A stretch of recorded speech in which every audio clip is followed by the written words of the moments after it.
हमारे चैनल से जुड़ने के लिए YouTube पर लिम्रा एजेंसी सब्सक्राइब करें।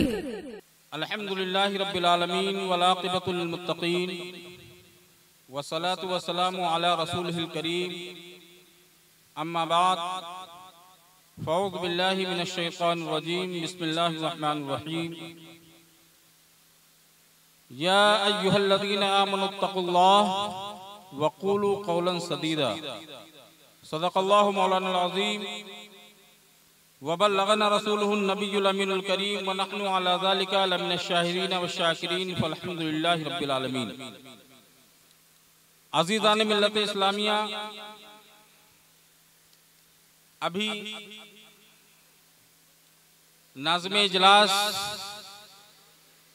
हज़रत अल्लामा तौहीद आलम साहब ने मेरा तारुफ कराया। मैं उसका उससे अशीर भी नहीं हूँ। हाँ, ये अलग बात है और मैं कोई मुकर्रिर भी नहीं। खतीब बाकमाल हजरत अल्लामा कमाल अख्तर साहब क़िबला तशरीफ रखते हैं, असल खिताब उनका होगा। हाँ, ये अलग बात है कि एक अजीम दारुल उलूम का एक छोटा सा मुदर्रिस है।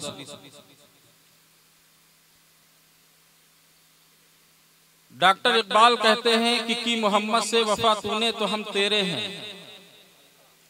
कि मोहम्मद से वफा तूने तो हम तेरे हैं, ये जहां चीज है क्या लौहो कलम तेरे हैं। आज हम सब सरकारे बादशाह की बारगाह में खिराज अकीदत पेश कर रहे हैं। इस प्रोग्राम की सरपरस्ती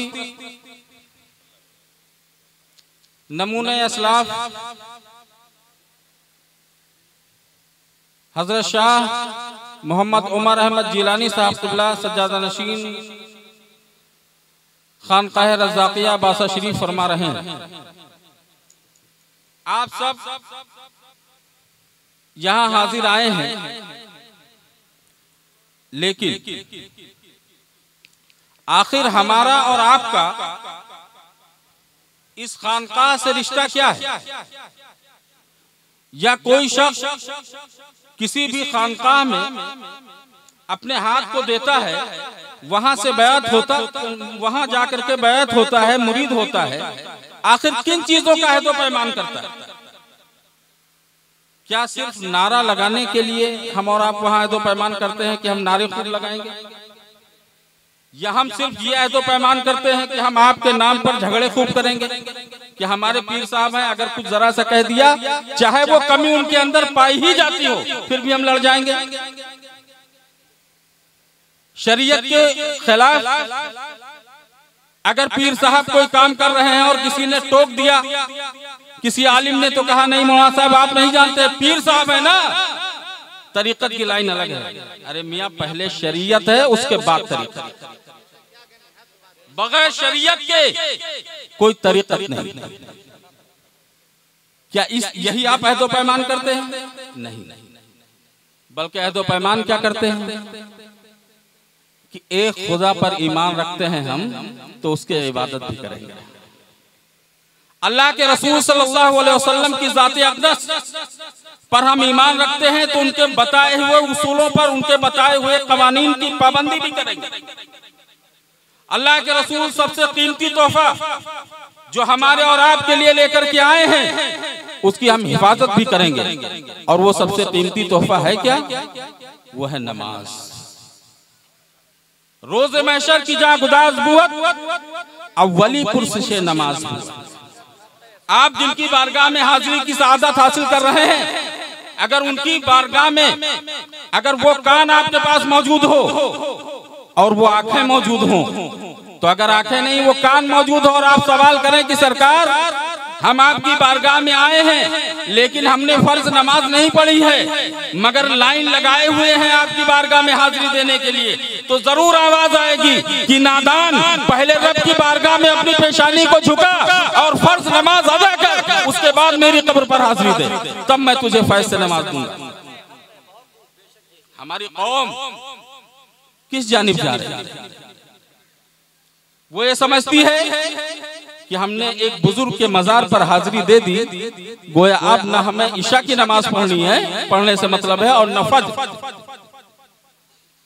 हमने अपना सारा काम अंजाम दे दिया, लेकिन इन्हीं बुजुर्गों की तालीम ये है कि आप नमाज की ऐसी पाबंदी करें कि जब आप यहाँ से लौट करके जाएं तो लोग ये कहें कि इससे पहले जब ये अपनी आबादी से गया था तो नमाज नहीं पढ़ता था, लेकिन सरकार पासा की बारगाह में हाजिरी दिया है तो उनका ऐसा फैजान जारी हुआ है कि अब हर वक्त मस्जिद जाता हुआ नजर आ रहा है। मुअज्जिन हय्या अला सलाह की सदा बुलंद करता है कि मस्जिद की जानिब रवाना हो जाता है। अगर किसी वजह से मस्जिद नहीं जा पाता तो अपने घर में नमाज अदा करता हुआ नजर आ रहा है। लोग ये कहें कि जब वहां गए थे और उन्होंने वहां के साहिबे सज्जादा से मुलाकात की है और उनको गुफ्तगू से ये इतना मुतासिर हुए हैं कि पहले जो ये काम गुनाहों के कर लिया करते थे अब उससे दूर रहते हैं, तो आपका आना वसूल होगा, तो आपके हक में साहिबे सज्जादा दुआ करेंगे, तब आप पर सरकार बासा का फैजान जारी होगा। और अगर आप ये समझ रहे हैं कि नहीं हम आए और आने के बाद खुद सरकार बासा की बारगाह में रह करके न हमने ईशा की नमाज पढ़ी और न हमने फज्र की नमाज पढ़ी, तो आप ऐसे हैं कि जैसे एक मसल कही जाती है कि कहाँ गए थे, कहीं नहीं, क्या लाए, कुछ नहीं। लिहाजा उसके मिसदाक नहीं बल्कि सरकार बासा की बारगाह में आए हैं। तो अगर आपके अंदर कोई ऐसी बुराई थी जो कोई बुराई थी, आप उससे तौबा कर लीजिए और सरकार बासा की बारगाह में हाजिरी दे करके साहिबे सज्जादा को साथ ले करके और उनकी चादर को पकड़ करके यह कर लीजिए कि सरकार बासा हम अब तक तो गुनाह करते थे, हम अब तक बुराइयों में मुब्तला थे, लेकिन आज आपकी बारगाह में आपकी खानकाह के साहिबे सज्जादा के सामने ये अहद करते हैं अल्लाह और उसके रसूल को हाजिर और नाजिर जान करके कि अब हम कभी वो बुराई नहीं करेंगे और अल्लाह और उसके रसूल के बताए हुए तरीकों पर अमल करें। तो आपका बासा शरीफ आना ऐसा वसूल हो गया कि आपकी इंशाअल्लाह दुनिया भी संवर जाएगी और आखिरत भी संवरती हुई नजर आएगी। लिहाजा जरूरी है हमारे और आपके लिए कि हम खानकाहों में जाएं तो वहां से जो खानकाही असल निजाम होता है, असल खानकाही पैगाम होता है, उसको लेकर इसलिए कि खानकाहों में हमें क्या मिलता था, खानकाहों में अगर किसी के दिल में कोई कजी होती थी तो उसे साफ किया जाता है। अगर किसी के अंदर बेरारवी होती है, शरीयत से वो दूर हो रहा है तो उसे उससे करीब किया जाता है। इसलिए कि सरकार आला हज़रत ने फरमाया कि तेरी नस्ल पाक में है बच्चा बच्चा नूर का, तू है आईने नूर, तेरा सर घराना नूर का। और ये क्यों फरमाया? इसलिए कि सरकार आला हज़रत को जो ये कमाल अता हुआ वो इश्क़ रसूल की, इश्क़ तेरे सदक़े जलने से छूटे सस्ते, जो आग बुझा देगी वो आग लगाएगी।